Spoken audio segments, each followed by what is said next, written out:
tonight. Liftoff. We have a liftoff. We investigate the most extraordinary event of the 20th century. It's one small step for man. Man landing on the moon. One giant leap for mankind. But believe it or not, some people say it never happened. This whole thing was a fake. Decide for yourself as we explore the evidence, The Eagle has landed. analyze official government photos, What a ride, what a ride. examine the films, The flag flaps on the moon where there's no atmosphere. and hear the testimony of one former astronaut who's not afraid to speak his mind. NASA could have covered it up. Could the government have orchestrated the deception of the century? NASA could have pulled off the greatest hoax of all time. You be the judge. On Conspiracy Theory, did we land on the moon?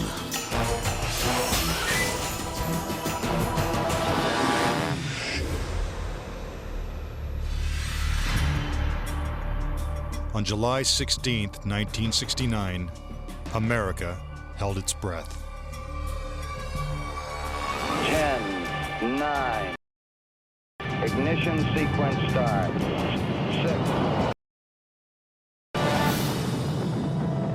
2, 1, 0. All engine running. Liftoff. We have a liftoff.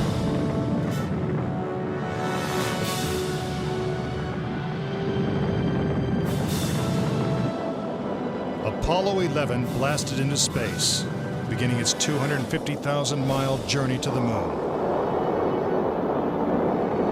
During their 8-day voyage, the Apollo 11 astronauts saw spectacular views of the Earth.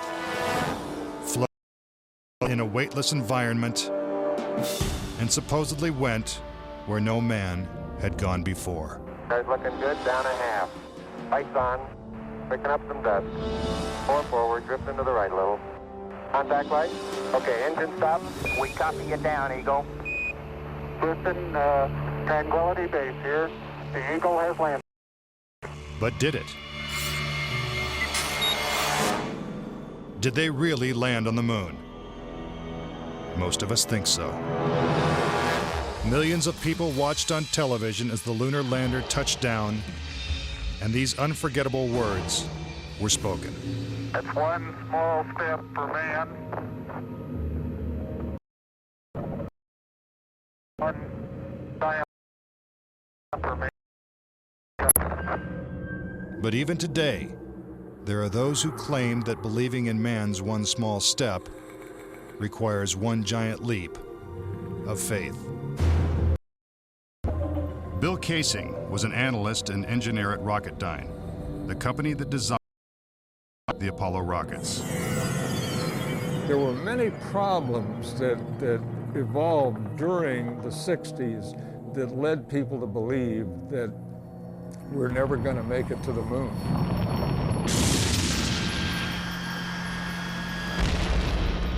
Three decades ago, when the world watched Apollo's lunar landings, Bill Kaysing was watching too. But what he saw on television, combined with his experiences at Rocketdyne, made him a skeptic. The whole thing then seemed phony to me. I think it was an intuitive feeling that what was being shown was not real. As he studied the footage more closely, he was shocked to find several inconsistencies. Kaysing observed that despite the clarity of deep space, the stars were missing from the black lunar sky. He saw the American flag waving, even though there is no air on the moon. And he discovered that there was no blast crater beneath the lunar lander, where its powerful rocket engine had fired. This evidence convinced Kaysing that we never sent a man to the moon. But NASA dismisses these charges. There are always going to be people who believe some outlandish theories, and the notion that we somehow were able to fake the lunar missions is pretty outlandish. As outlandish as it might seem, It has been estimated that as many as 20% of Americans believe we never went to the moon. But how could anyone think that one of the greatest moments in human history is a hoax? Is it really possible that NASA deceived the world? According to a former astronaut, it's entirely possible. Regarding the Apollo mission, I can't say 100% for sure whether these men walked on the moon. Brian O'Leary was a NASA astronaut in the 1960s and served as a science advisor during the Apollo moon missions. It's possible that NASA could have covered it up just in order to cut corners and to be the first to allegedly go to the moon. Was getting to the moon first so important that our government would consider faking it? To find the answer, we have to go back 40 years, to a time when America and the Soviets were locked in a struggle for world domination. People assumed that the nation that won the space race would win the Cold War. We defined that as being first to the moon. It was a time of more or less national hysteria. On October 4th, 1957, the Soviets terrified America when they sent Sputnik, the world's first satellite, into orbit. The New York Times had to publish an article explaining to Americans that it did not carry nuclear bombs that could be dropped on the city from that altitude. The American public's fear of nuclear annihilation intensified as Russia took the lead in the space race. House Speaker announced in Congress that we may be headed for extinction. Many feared that the Soviet Union's ultimate goal was to put a missile base on the moon. Meanwhile, America's space program was having difficulty even getting off the ground. The chances of getting to the moon and returning safely to Earth were something like 0.0017%. In other words, virtually an impossibility. What actually happened in my mind is that during the 60s, they said, if you can't make it, fake it. But if the Apollo missions were fake, how was this monumental hoax accomplished? According to Casing, the launch of Apollo's Saturn V rocket was real. It just never sent astronauts to the moon. The astronauts were launched with the Saturn V. Then, in order to account for their disappearance, they simply orbited the Earth for 8 days. And in the interim, they showed these fake pictures of the astronauts on the moon. But on the 8th day, the command capsule separated from the vehicle and descended to Earth, as of course was shown in films.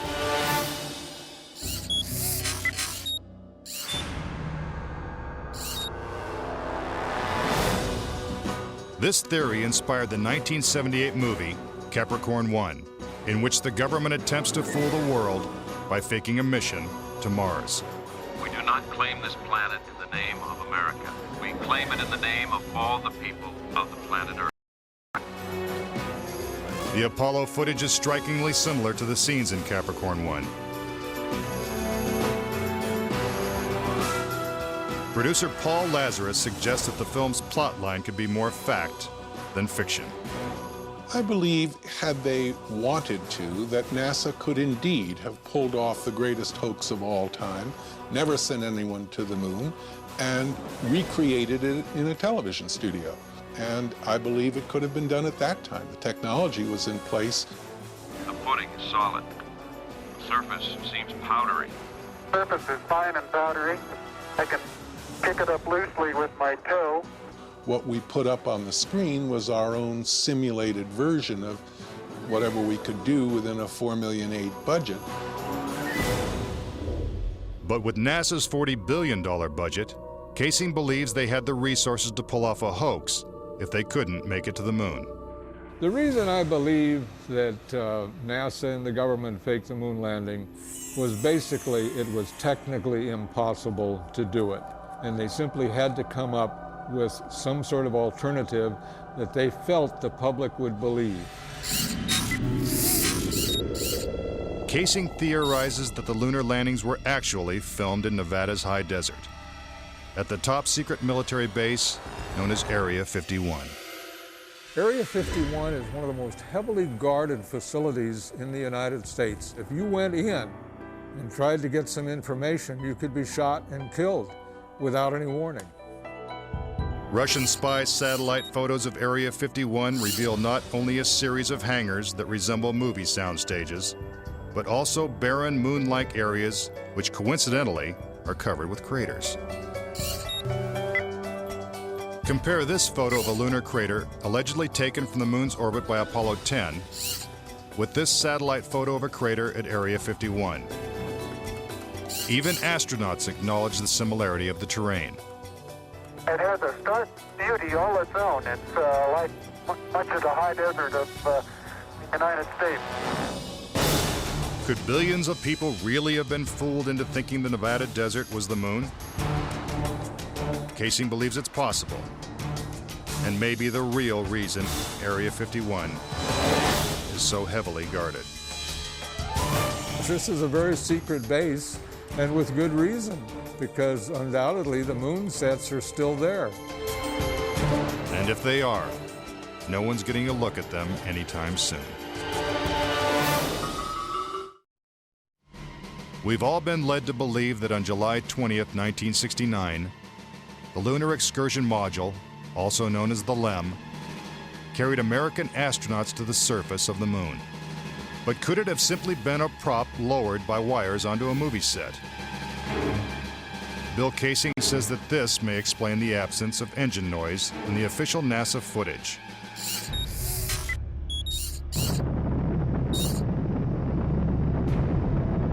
The noise level of a rocket engine is up into the 140, 150 decibel range. In other words, enormously loud. How would it be possible to hear astronauts' voices against the background of a running rocket engine? Picking up some dust. 30 feet, 2.5 down. Straight shadow. 4 forward, drift into the right a little. Contact light. Okay, engine stop. Is this evidence that the footage is actually fake? A sequence shot in a controlled environment here on Earth? Just months before this historic landing, a prototype LEM was flight tested at Ellington Air Force Base. While NASA cameras record the test flight, Neil Armstrong struggles to control the craft. Then, at approximately 300 feet, the lander flies wildly out of control. At the last second, Armstrong ejects.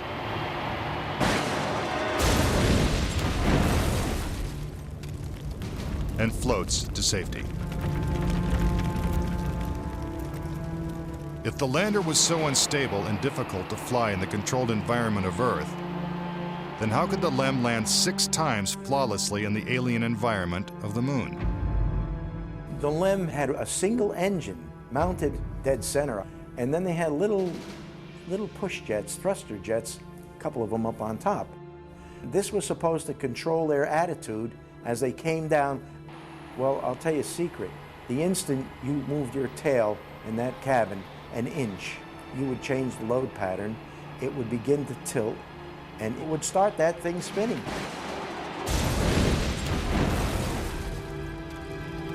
The arguments that have been arrayed on the side of those who believe that the lunar landings were a hoax are very elaborate, and they have to be to support a theory like this. In the end, there's one set of evidence that is irrefutable, and that is that there are footprints, boot prints, still on the lunar surface.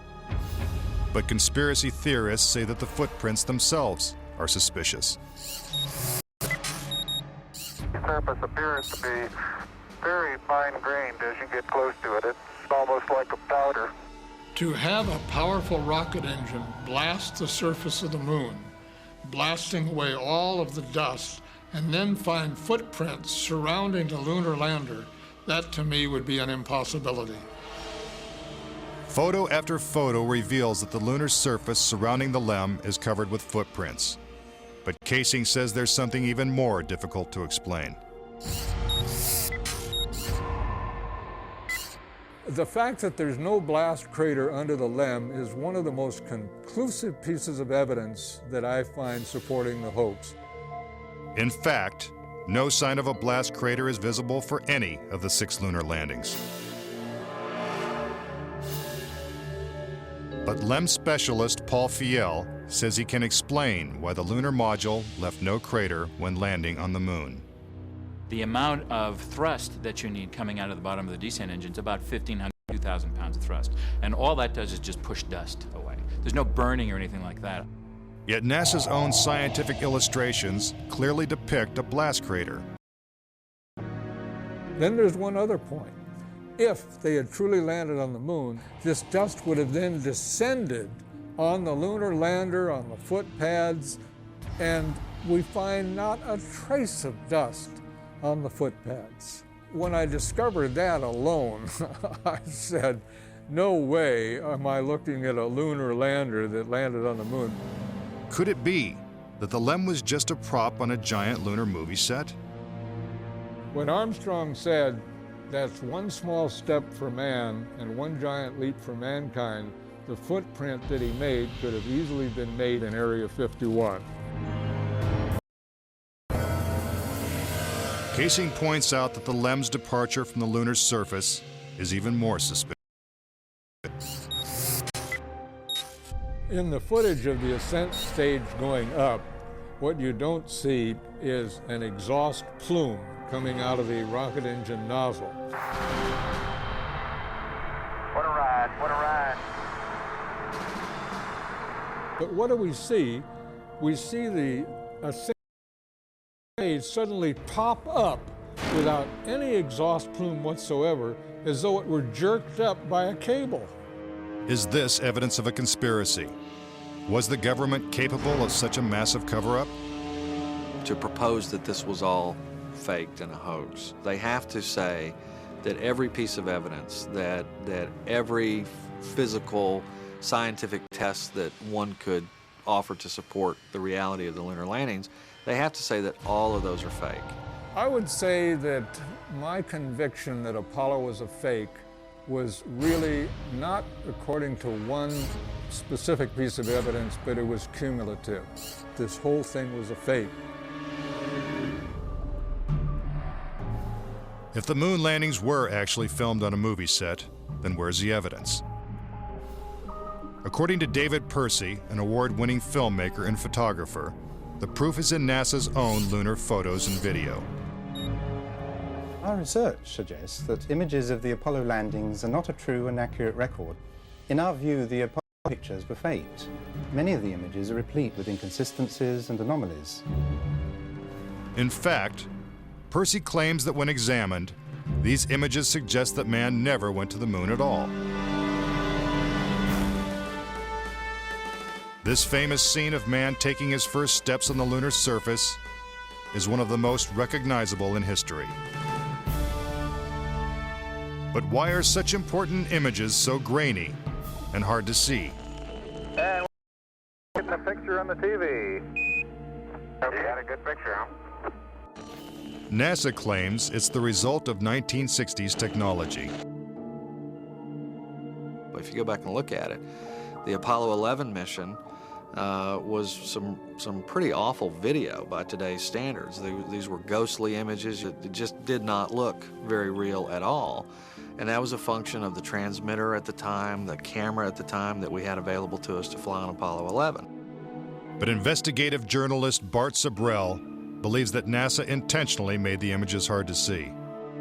NASA orchestrated the hoax in a very unique way, through television. They had one picture, which they completely controlled, black and white, grainy, that convinced everybody we were on the moon. We had no reason to doubt it. They had complete reins over the pictures, over the sound. I mean, sad to say, it was easier than people believe. But despite the lack of clarity, conspiracy theorists see evidence suggesting that these images were staged. It's absolutely unreal. Although it appears that the astronauts are moving in the moon's gravity, which is 1/6 that of the Earth, Percy notes that when the speed of the film is doubled, the astronauts appear to be running as if in Earth's gravity.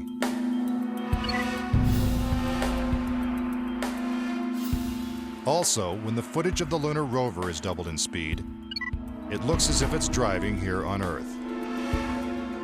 But there's another reason some believe the Apollo missions were shot on Earth.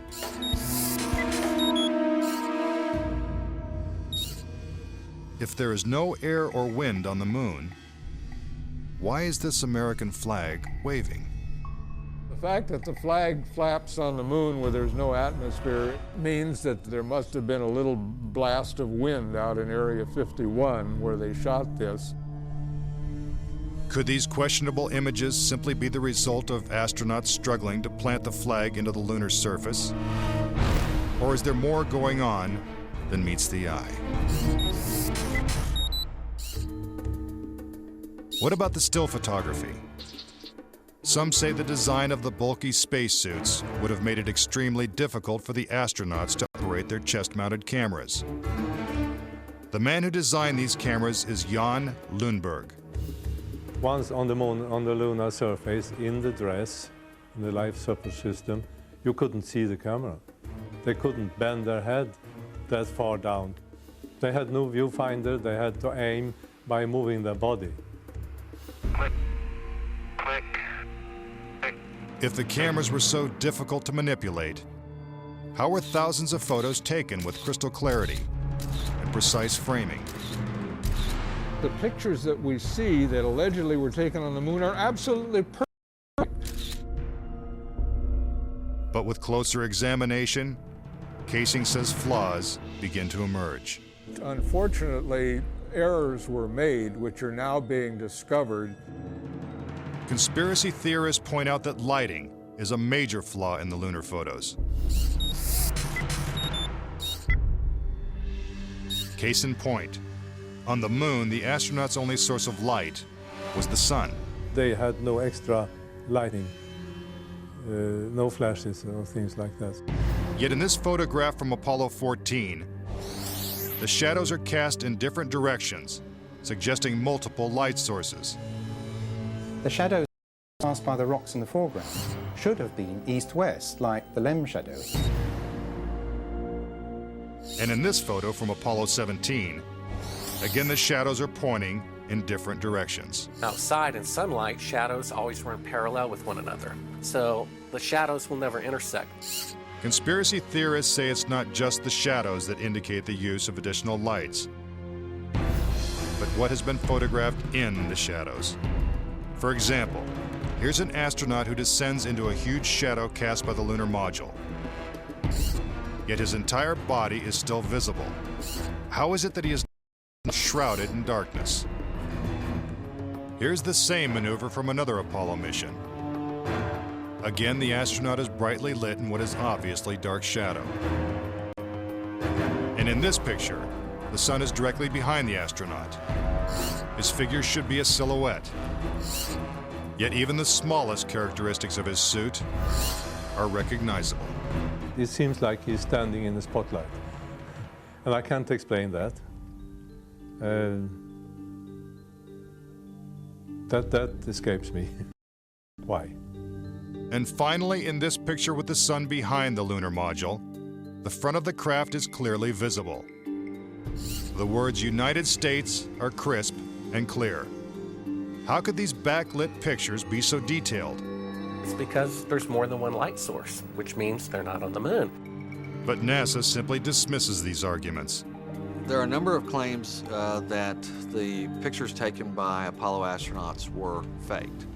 And there are so many, it would be an exercise in futility to go off and try to answer all of those.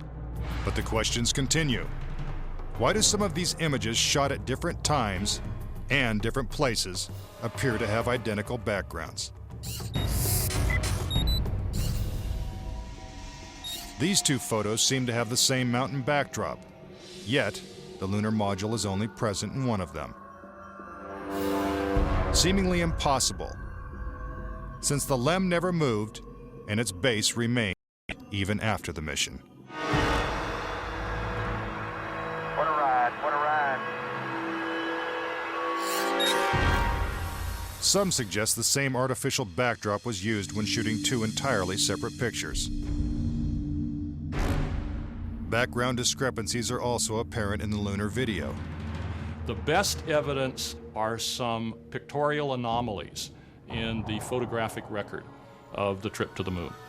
There is one for Apollo 16 where the same shot, the same hill, appears in 2 different days. This tape was shot on what was reported to be the first of Apollo 16's lunar excursions. But it couldn't pick a better spot. And this video was from the next day at a different location. That is the most beautiful sight. NASA claims the second location was 2.5 miles away. But when one video is superimposed over the other, the locations appear identical. The conspiracy theorists see that as evidence that we didn't go to the moon, that it was staged, and the opposite point of view is that it's a case of bad editing. It's absolutely unreal. Conspiracy theorists claim that even closer examination of the photos suggest evidence of doctoring.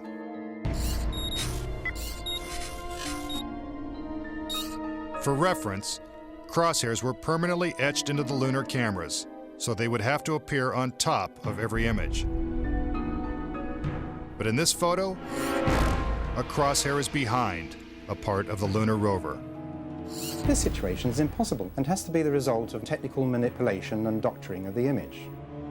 And in this photo from Apollo 11, the equipment in the foreground is covering the crosshair, not behind it. And in another from Apollo 12, the American flag is covering one crosshair and the astronaut is covering the other. When presented with these questionable photos and videos, NASA refutes the conspiracy theories. Some range from incredibly complicated to incredibly goofy. There are arguments that are wrong optically, they're wrong physically, they're wrong scientifically, they're wrong historically. There's a great deal of claptrap that is sort of woven in to these arguments. But despite what NASA says, conspiracy theorists still insist that Apollo was a hoax.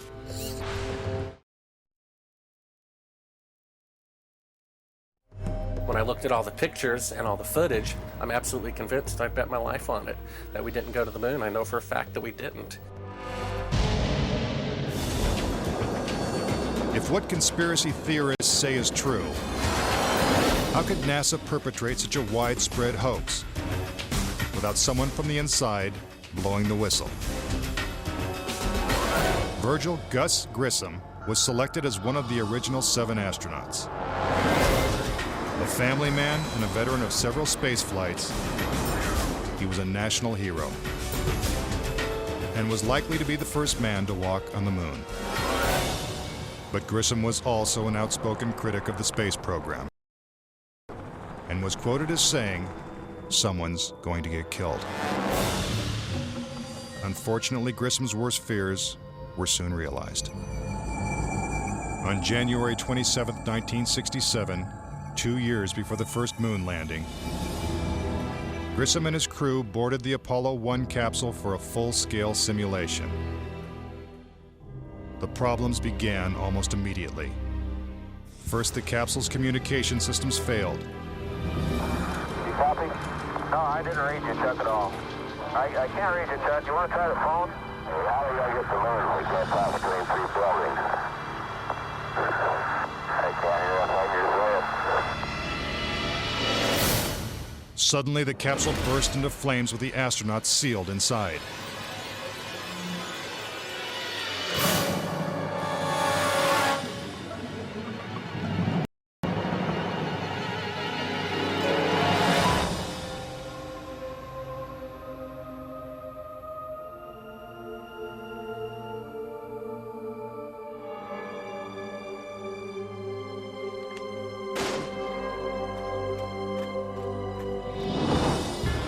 Tragically, Gus Grissom, Ed White, and Roger Chaffee lost their lives before ever leaving the launch pad.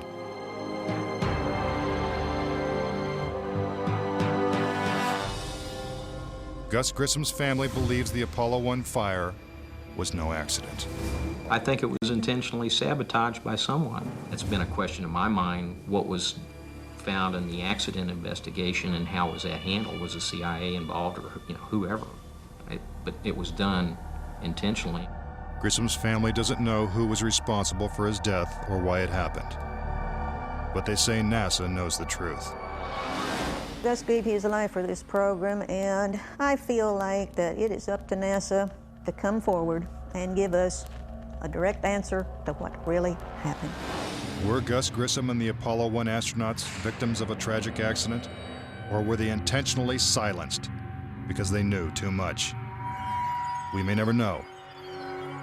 The cause of the fire is still a mystery, and the capsule remains locked away at a military base. But Grissom wasn't the only Apollo critic to meet with a suspicious and untimely death.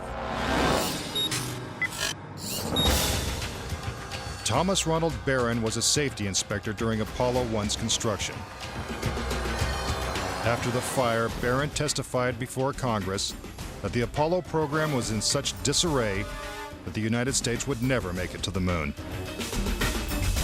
He claimed his opinions made him a target. Has there been any pressure on you by NASA? Nothing. We were, my wife and I were somewhat harassed at home when this first thing broke some time back, but it's gone away now. As part of his testimony, Barron submitted a 500-page report detailing his findings. There was a real fear that the program could be stopped dead in its tracks. Then exactly 1 week after he testified, Barron's car was struck by a train. Barron, his wife, and stepdaughter were killed instantly. I believe that Thomas Ronald Barron was murdered because he had the truth to tell about the Apollo project. Barron's report mysteriously disappeared, and to this day, it has never been found. But the Apollo program continued, and so did the string of untimely deaths. Between 1964 and 1967, a total of 10 astronauts lost their lives in freak accidents. These deaths accounted for an astonishing 15% of NASA's astronaut corps. To keep something that's alive wrapped up and covered over, you've got to eliminate all the people that can talk about it. Could the government have gone this far to pull off such an elaborate hoax? NASA says it's impossible. There were probably 250,000 people who were directly involved in the Apollo program, and another 500,000 people beyond that. 750,000 people can't keep a secret like that. That's just not going to happen. But Bart Sabrell insists that most NASA employees knew nothing of the deception. Very few people at NASA knew. The thing is so departmentalized. You got the person building the bolts in Houston, or doing this in Seattle, or doing this in Florida. No one knows the full picture. So, you had no one seeing the full picture of anything except a handful of people. If the conspiracy theorists are right, and only a few people knew the whole story, then the truth may remain buried forever. Some say the astronauts could never even have survived the trip. The reason why they couldn't go to the moon is because of a phenomenon that few people know about called the Van Allen radiation belts. 500 miles above the Earth, these bands of intense radiation surround our planet and are thousands of miles thick. Any human being traveling through the Van Allen belt would have been rendered either extremely ill or actually killed by the radiation within a short time thereafter. Other than the Apollo missions, no other manned space flight has attempted to pass through this deadly radiation. Every manned mission in history, Gemini, Mercury, Skylab, the Space Shuttle, has been below the radiation belt, all except going to the moon. To protect the astronauts, the capsule would have needed 6 feet of lead shielding, according to physicist Ralph Rene. Obviously, the only shielding they had was the literally paper-thin outer hull of aluminum, And their suits consisting of glass fiber, some aluminum fibers, and silicon rubber. It's very interesting concerning radiation that the astronauts were protected by a thin film of aluminum when here on Earth they put a lead shield on us when they take a dental x-ray. Some theorize that if the Van Allen belts didn't kill the astronauts, even deadlier doses of radiation deeper in space would have. Violent explosions in the sun called magnetic storms flood space with intense radioactivity. A magnetic storm will come along, and that can increase the intensity of the radiation belts by maybe 1,000 times above what it was before. According to Renee, the Apollo 16 mission coincided with one of the sun's most intense storms ever recorded. Around the rotating sun came this immense flare, the biggest one of the 20th century. It went on for 3 or 4 days, all the while it's slowly rotating around. Although the effects of radiation are horrific, ranging from hair loss to cancer to death, the solar flares had no adverse effect on the Apollo 16 crew.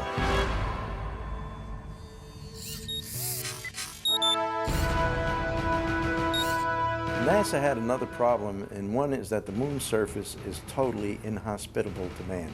If you do it in the dark, and that includes any part of the shadow of the spacecraft itself, the temperatures go down to 250 degrees below zero. In the sun, the temperatures go up to 250 degrees above zero.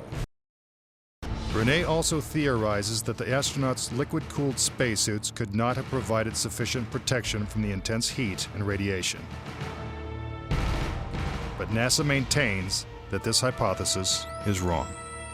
The claim that the radiation on the lunar surface would have incapacitated or hurt the astronauts, it's equal parts bad science and a bad understanding of how we went about designing the equipment. The spacesuits that they wore were incredibly tough and very resilient to lots of different things. If those suits do what NASA says they can do, then I want to see them suit up a guy or two, put him into 3 Mile Island, the pit there that's still hot, and have them clean up the mess. But they can't and they don't.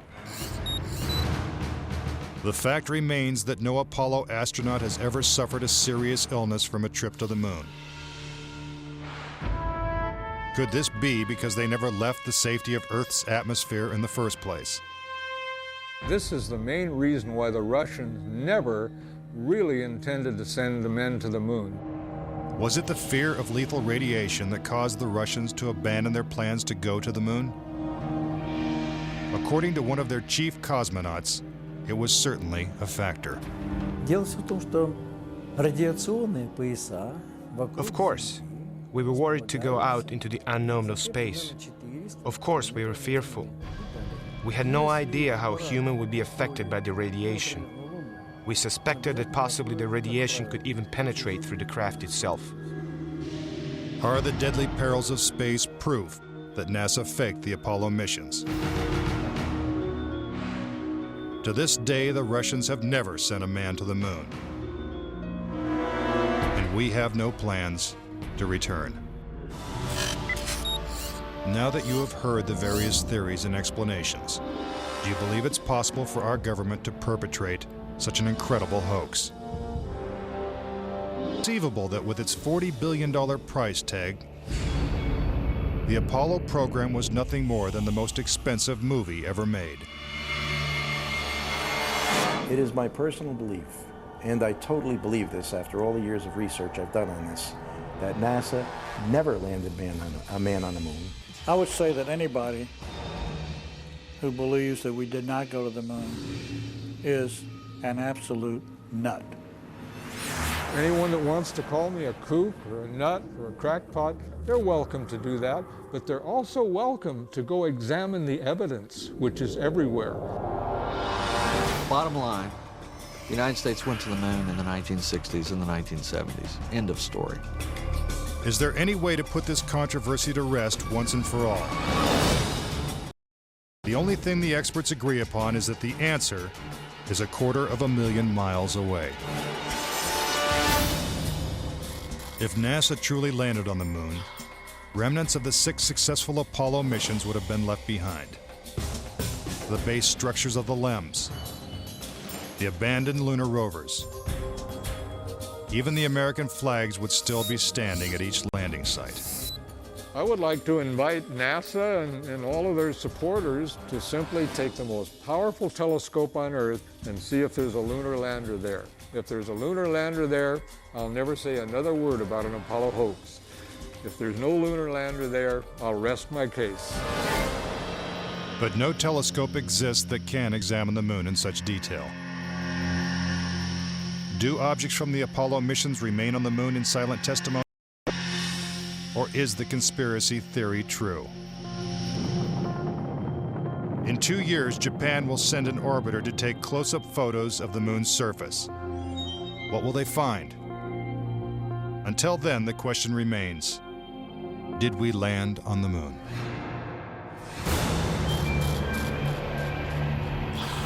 Another conspiracy in the first of our movie Double Bill next. Julia Roberts is a lawyer on the run after accusations make her a target for assassination. Denzel Washington and Sam Shepard co-star in The Pelican Brief after a 5 News update.